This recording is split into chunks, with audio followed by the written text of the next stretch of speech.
Are you struggling to get to sleep, stay asleep, or generally feel refreshed the next day when you get up? Let's see if we can figure it out.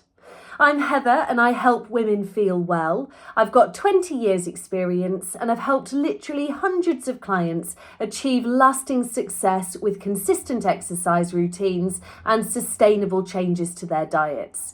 In this video, I'm going to help you understand why sleep is important, what happens when we don't sleep well, how to tell if you're getting enough sleep, and then what might be causing your poor sleep and what we can do about it as well.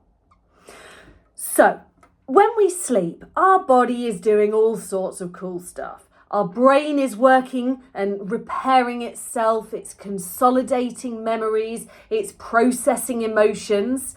Our hormones are balancing out and calming down and ramping up and doing all the important stuff. Our body itself is repairing, whether that's just from day-to-day life or whether that's from an injury or exercise that you've done. You're recharging your energy battery, so you should wake up the next morning and go, great, I feel full of energy again.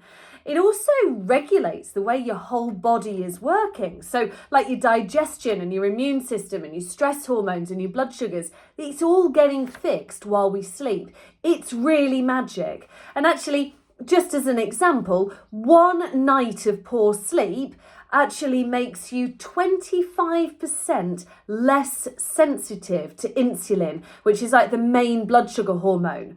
And when you are less sensitive to insulin, your body has to produce more of it. When there's more insulin floating around your body, you get more food cravings, you are hungrier, and you set off this blood sugar roller coaster where your blood sugars shoot up, you crash them down again, you feel all the stress hormones, they shoot back up, it all ends up all of a bit of a pickle. So sleep has a really magic effect that we really want to try and maximize if we can.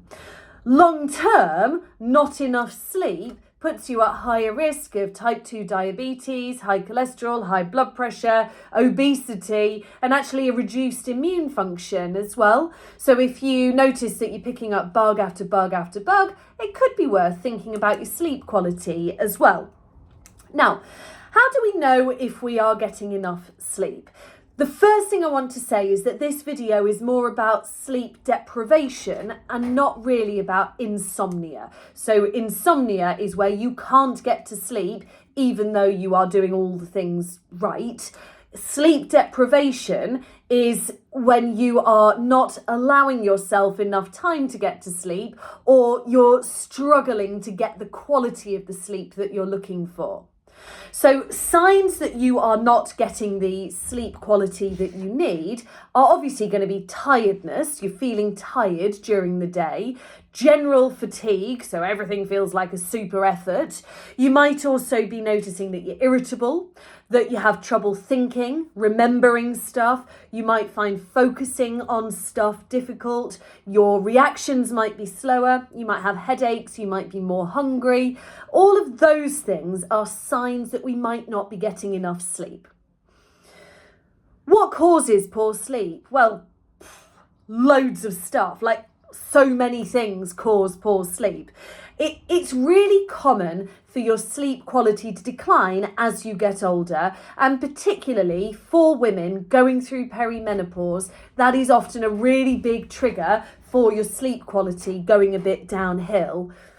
Also, if you're not eating well and you're back on this blood sugar roller coaster, that might be causing your sleep quality to not be so good. If you're drinking a double espresso at 9 o'clock at night, even if you don't think you're sensitive to caffeine, it may well still be affecting your sleep quality. Daylight, natural daylight, if you're not getting enough of it, that might be affecting your sleep quality. And equally, looking at screens straight before you go to bed, directly into your eyes, that might be affecting your sleep quality too. So, what can we do to improve your chances of getting a good night's sleep? So, first thing, Keep yourself on a schedule. Get up at the same time, go to bed at the same time, 7 days a week, especially if you are suffering with symptoms of not getting enough sleep. Give your body a level playing field so it knows that we get up at 7 and we go to bed at 10. Make sure your body knows what the routine is. You want to start your good night's sleep first thing in the morning when you get out of bed. And you want to get outside as soon as you're able to for a good half an hour of natural daylight. So as the weather's quite nice at the minute, you could go outside with your cup of coffee and stare at the sky and watch the birds and all of that nice stuff while you drink your coffee and get some daylight into your eyes. If that sort of thing isn't possible for you for whatever reason, then the least shown effective in research is half an hour of natural daylight before noon. So try and do what you can do and you can do it cumulatively to try and get that half an hour before noon if you possibly can do. And what that does is it boosts up your serotonin levels. Yeah, that's the wake up, happy hormone. And the daylight encourages production of that. The serotonin is actually the precursor to melatonin, which is the hormone that we want to promote our sleep at the opposite end of the day. So a big dose of serotonin in the morning means a big dose of melatonin in the evening. That's why that's important. You also want to stop drinking caffeine after lunchtime.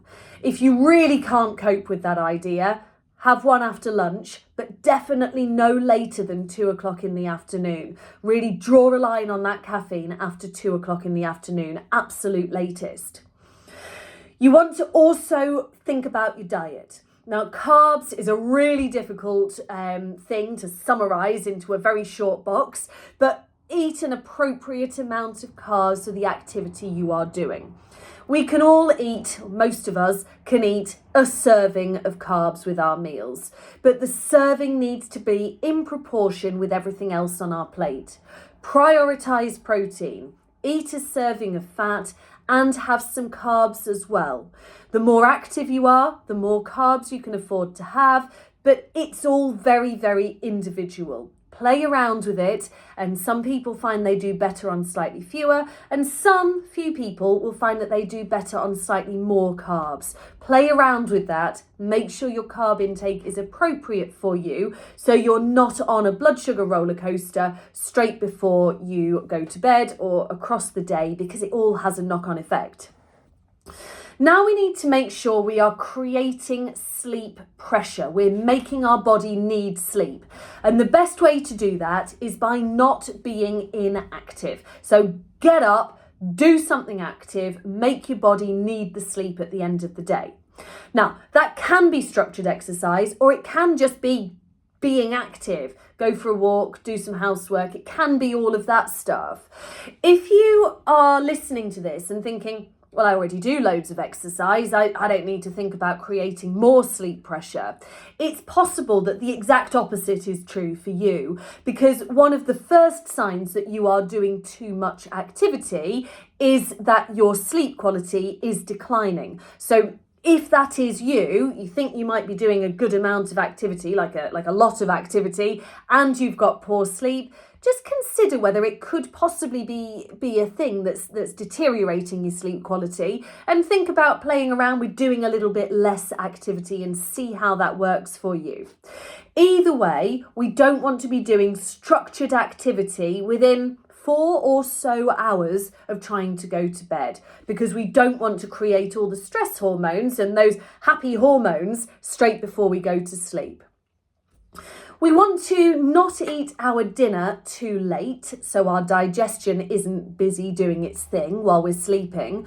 And equally, we don't want to go to bed hungry. So it's okay to have a small snack before you go to sleep, but we don't want to be having a full massive meal straight before we go to sleep. Now, in the evening, we want to allow about half an hour really to wind down and chill out. So while in the morning, we want to say to our body, it's daylight, let's wake up, let's see the birds and let's get going with the day. We want to do the exact opposite at bedtime. We want to dim the lights, we want to turn our screens off, we want to quieten things down, slow down, and start to send that message to our body and our brain that we're looking for melatonin to be produced now. So calm things down. Turn the screens off, make it really different to what you're doing in the morning in order to send that clear signal to your body. The next thing is make your bedroom a nice place to be. Make it calm. Put away, if you're anything like me, you've got mountains of washing in the corner that always needs tidying away. Don't do that. Make your room really nice and calm, where there's no to-do list. Make your bed comfortable. Make sure the temperature's right in there. Try and just make it lovely. Also, make your bedroom as dark as you can, because again, going back to this pineal gland in our brain, which produces the serotonin and the melatonin, it is stimulated by light. So in order to get the best out of our melatonin, we really want to be in as dark a room as we can manage. If you like sleeping with those sleep masks on, that could be another good option as well. Now, if your mind is whirring and that's what's stopping you get to sleep, it could be worth trying journaling. For some people, getting the ideas out of their mind and onto paper so they know they're there for the morning is brilliant. For other people, once they start writing, they are on and they have written a novel and thought about how to solve all of the world's problems. Pick which team you're in. If you know that you're going to get it out of your head and go to sleep, journaling's great. If that's not you, then maybe that's not the right advice for you. The other thing to do is avoid napping during the day. So if you have a nice nap at 2 o'clock in the afternoon, that is alleviating you of some sleep pressure, and so is going to reduce your quality of sleep at night. So even though you're tired during the day because you're not sleeping well at night, really try to fight that urge to nap during the day. Now, on a wider idea, try and think about your stress levels as well, because when your stress levels are high, your cortisol is high, that has an impact on your sleep quality. High cortisol might mean that you're getting not so much deep sleep because you're restless overnight and you're struggling to nod off. So it's really worth thinking about stress. Is this stress from doing too much exercise and overtraining? Is this stress from just getting revved up before you go to sleep? Or is this some sort of bigger life load stress that you could look at dealing with? It's really worth thinking about that and trying to think about how you might be able to manage your stress levels a bit. Now, there is clearly a big hormonal picture to sleep quality as well. And as you go through perimenopause, it is a really common time for your sleep to get disturbed. Now, they say that menopause tends to shine a light on the things that you have been doing in the past, which are not working for you or which haven't been working for you. So my first advice is always to go back and do all of the things that I've said on this video. But if after a few weeks you find that you're not really getting where you want to be, then it might be worth looking harder at your hormones. Because as your progesterone levels decline, that's your calming hormone. And so with less of the calming hormone, that can be having an impact, obviously, on your sleep quality. Equally, even though your estrogen levels are overall declining as you go through menopause, they vary hugely across the day and across the months, and they vary a huge amount. And they also vary based on diet and stress levels and everything else as well. And so even as you go through menopause, you can end up in a relative dominance of estrogen. And when you are dominant in estrogen, that can make sleep quality harder as well. So a potential sign of being high in estrogen would be struggling to nod off. And equally, a potential sign of being low in progesterone might be feeling restless and not getting enough deep sleep, feeling like you're not getting enough deep sleep. So if that is you, that's worth perhaps looking at getting your hormones in balance in a different way. Maybe it's worth looking at HRT or some natural alternatives, depending on where you are. That would be the moment to look at that after you've put everything else into action and given a little bit of time to work. Okay, I hope that gives you a really good overview on sleep and its importance and what you can do to try and improve your sleep quality. I'd really love to hear how you get on with it, what you notice, what's most impactful for you, what really worked, what really didn't work. I'd really love to hear back from you. Good luck.